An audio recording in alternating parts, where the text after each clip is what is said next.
Happy morning, Academy, and says, welcome to the podcast. And this is a podcast, if you're just finding us, where we answer the questions from our email list, from our blogs, from our social media work on the topic of personal development, mainly full potential, happiness, success, living a life of freedom so we can impact. The idea that we can manifest whatever it is that is in us, and we all have something special in us, and we could use it to make our lives the best life, the life that we dream of. So this question I love very much. It's from a very dedicated reader and listener in England. Her name is Pauline. Thanks, Pauline, for this question. And Pauline said that I've always been bothered or been held back by the thought that I just don't know what my talents are. I'm not talented enough. I have embarked on a couple of projects and areas, but I don't think I have the skill sets. And that is a very common phenomena. And I was talking to a set of people, and I was telling them that when you were raised or socialized in a certain type of environment, a certain socio-economic background where success is not natural and there's no close proximity, people in the lower income class, people in the lower middle class, people from poor backgrounds, where the default training and upbringing is not successful, it is hard for you to actually think that way. So if there are 10 of us, only one of us will be able to naturally see beyond that. And it gets even more difficult when you have people who don't really exactly have a natural talent that's upfront, that you can see from the get-go, like the talents that usually come out in school, like playing an instrument, playing a sport. You know, those talents usually get a chance to come out upfront.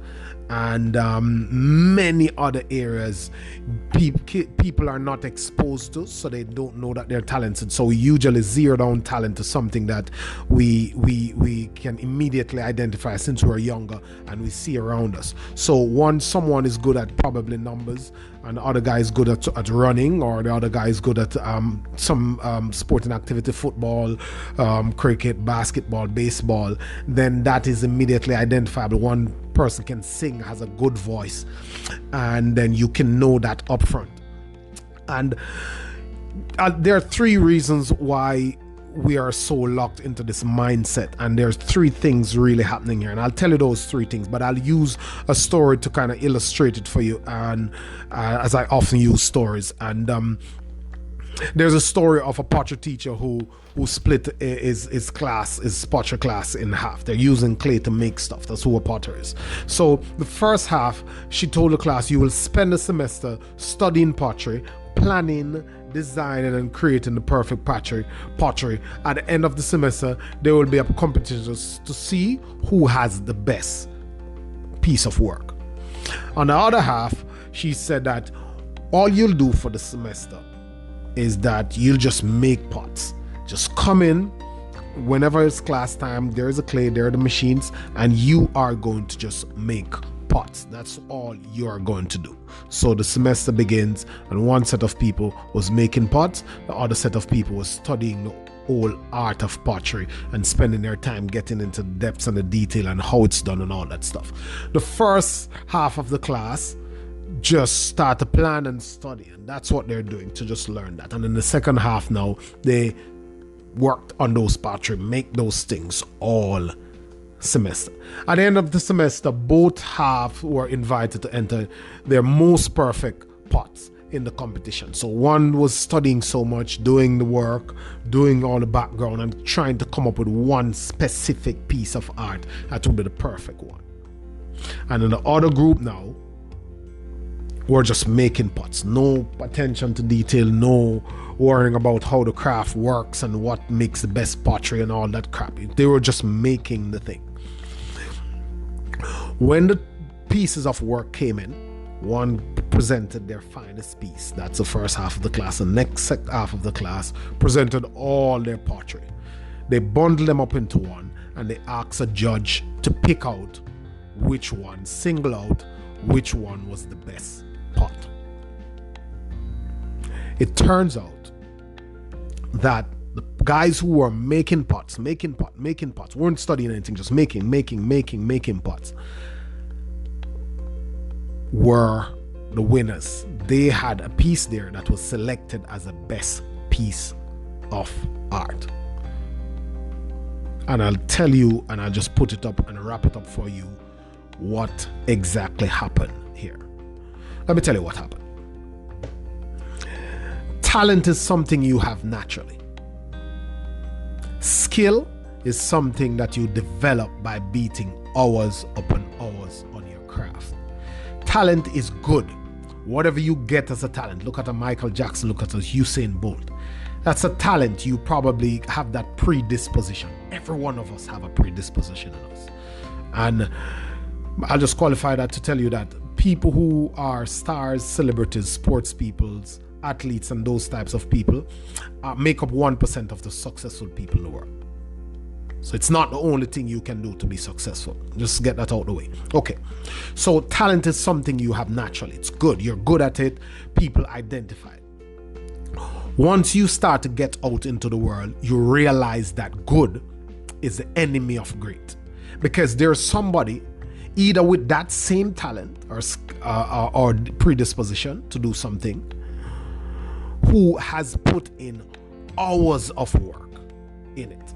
Or there's somebody who has really very little talent in this, but they have put in hours of work. They have done the work. Why? The difference is one person is here thinking that I am not talented in this area. I don't know how to do that. That person is talented. I am not. The other person decide that I don't care.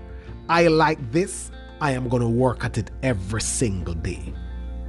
Guys, those who you see as the achievers, I concur.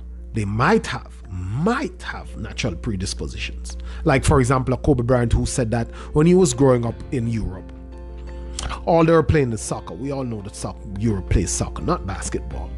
But he liked basketball. So he used to play soccer with the guys for 3 hours in the evenings. And when everybody left and went home, he was there playing basketball, shooting hoops for 2 hours after. The first time he was drafted to play in his mini league over the summer, he played all summer and didn't score one single goal. The next summer, he scored the most points and the rest was history. Why? Because in between those summer, the time in between, he spent it practicing. Same thing that happens in this Potter class. There was activity, and activity was shaping the skill. And when you do it and do it and do it, that's how you become good. So the concept at play here is that good is the enemy of great, because talent is something you have naturally and it will not go far, especially these days. The second thing is that don't sit around and wait for obvious talent. If you are interested in something, you only need commitment and a will to throw yourself at it and immerse yourself into it. The craft and the process, you have to believe in and keep going. And the third concept is one I always talk about, is that there's one staunch difference between the successful and unsuccessful. They both started not knowing anything. You weren't born. When you're born, you couldn't walk, you couldn't talk, you couldn't hold up your head. They both learn to do it. We all learn to do stuff. So the successful and unsuccessful started at the same point. They both didn't know what to do. One guy said, who is a successful guy, I don't know how this is done, but I am going to find out, and I believe I can learn it.